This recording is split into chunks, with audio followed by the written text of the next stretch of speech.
ಬಿಜೆಪಿಯವರ ದಾಳ ಯಾರಿಗೂ ಗೊತ್ತಾಗಲ್ಲ, ಯಾವಾಗ ಯಾವ ಗೇಮ್ ಆಡ್ತಾರೆ ಅಂತ. At the same time D K Shivakumar ಹೆಜ್ಜೆ ಕಂಡಿಡೋದು ಬಹಳ ಕಷ್ಟ. ಡಿ ಕೆ ಶಿವಕುಮಾರ್ ಬಳಿ ಮುದ್ದನ್ಮೇಗೌಡರು ಹೋಗಿದ್ರು, ಬಿಜೆಪಿ ಬಿಟ್ಟು ಕಾಂಗ್ರೆಸ್ ಸೇರೋಕೆ. ಅವ್ರಿನ್ನೂ ಕಾಂಗ್ರೆಸ್ಗೆ ಸೇರಿಸ್ಕೊಂಡಿಲ್ಲ. ಬಹುತೇಕ ತುಮಕೂರಿಗೆ ಮುದ್ದನ್ಮೇಗೌಡರು ಕ್ಯಾಂಡಿಡೇಟ್ ಆಗ್ತಾರೆ ಅಂತ ಸಚಿವ ರಾಜಣ್ಣ ಹೇಳಿದ್ರು ಬಹಿರಂಗವಾಗಿ. ಆದರೆ ಡಿ ಕೆ ಶಿವಕುಮಾರ್ ಇನ್ನೂ ಸಹ ಮುದ್ದನ್ಮೇಗೌಡರನ್ನ ಪಕ್ಷಕ್ಕೆ ಸೇರಿಸಿಕೊಳ್ಳುವ ಇರಾದೆಯನ್ನು ವ್ಯಕ್ತಪಡಿಸ್ತಾ ಇಲ್ಲ. ಈ ಗ್ಯಾಪಲ್ಲಿ ಗುಬ್ಬಿ ಶಾಸಕ ಶ್ರೀನಿವಾಸ್ ಅವರ ಪತ್ನಿ ಭಾರತಿ ಅವ್ರನ್ನ ಅಭ್ಯರ್ಥಿಯನ್ನಾಗಿ ಮಾಡಿ ಅಂತ ಈಗಾಗಲೇ ಡಿ ಕೆ ಶಿವಕುಮಾರ್ ಹೇಳೋದ್ರ ಮೂಲಕ ಹೊಸ ದಾಳವನ್ನು ಉರುಳಿಸಿದ್ದಾರೆ. ಮುದ್ದನ್ಮೇಗೌಡರು ಡಿ ಕೆ ಶಿವಕುಮಾರ್ ಹಾಗೆ ಡಿ ಕೆ ಸುರೇಶ್ ವಿರುದ್ಧ ಬಹಿರಂಗವಾಗಿ ವಾಗ್ದಾಳಿ ನಡೆಸಿದ್ರು. ಬಿಜೆಪಿ ಸೇರಿದ ಮೇಲೆ ಈಗ ವಾಪಸ್ ಕಾಂಗ್ರೆಸ್ ಬಾಗಿಲಿಗೆ ಬಂದು ನಿಂತಿದ್ದಾರೆ. ಅವ್ರನ್ನ ಸೇರಿಸಿಕೊಳ್ಳೋಕೆ ಡಿ ಕೆ ಶಿವಕುಮಾರ್ ಹಿಂದೆಟ್ಟು ಹಾಕ್ತಿದ್ದಾರೆ. ಮುದ್ದನ್ಮೇಗೌಡರು ಅಷ್ಟೇ ಅಲ್ಲ, ಮುರಳೀಧರ್ ಹಾಲಪ್ಪ, ನಿಖೇತ್ ರಾಜ್ ಮೌರ್ಯ ಕೂಡ ಕಾಂಗ್ರೆಸ್ನ ಆಸ್ಪಿರೆಂಟ್ಗಳಾಗಿದ್ರು. ಮುದ್ದನ್ಮೇಗೌಡರು ಇನ್ನೂ ಜಾಯ್ನ್ ಆಗಿಲ್ಲ. ಅವರು ಬಿಟ್ಟರೆ ನಿಖೇತ್ ರಾಜ್ ಮೌರ್ಯ, ಮುರಳೀಧರ್ ಹಾಲಪ್ಪ ಇದ್ರು. ಇಲ್ಲೇ ಡಿಮ್ಯಾಂಡ್ ಇರಬೇಕಾದ್ರೆ ಗುಬ್ಬಿ ಶಾಸಕ ಶ್ರೀನಿವಾಸ್ ಅವ್ರ ಪತ್ನಿಯನ್ನ ಅಭ್ಯರ್ಥಿ ಮಾಡು ಅಂತ ಶ್ರೀನಿವಾಸ್ ಅವ್ರಿಗೆ ಹೇಳಿದ್ದಾರೆ.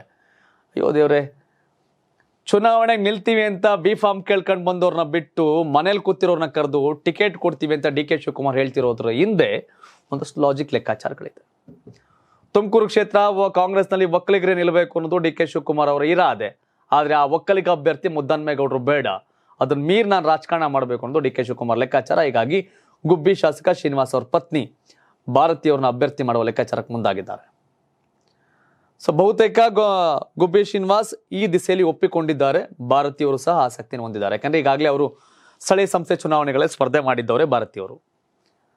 ಸೊ ಹೀಗಾಗಿ ಈ ಒಂದು ಲೆಕ್ಕಾಚಾರ, ಡಿ ಕೆ ಶಿವಕುಮಾರ್ ಅವರ ಹೆಜ್ಜೆ ಕಾಂಗ್ರೆಸ್ನಲ್ಲಿ ಸಂಚಲನ.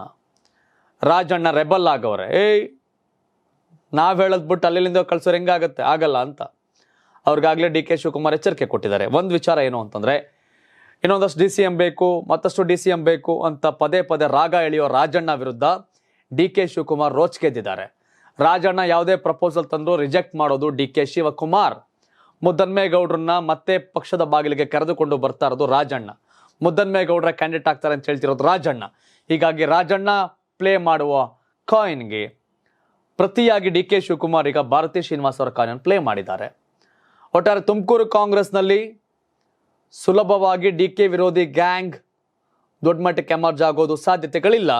ಬಟ್ ಇದನ್ನ ಈಗ ಡಿ ಕೆ ಶಿವಕುಮಾರ್ ಅವರ ಆಫರ್ಗೆ ಒಪ್ಕೊಂಡ್ರೆ ಭಾರತಿ ಶ್ರೀನಿವಾಸ್ ಅವರು ಕಾಂಗ್ರೆಸ್ನ ತುಮಕೂರು ಅಭ್ಯರ್ಥಿ ಆಗುವ ಸಾಧ್ಯತೆ ದಟ್ಟವಾಗಿದೆ.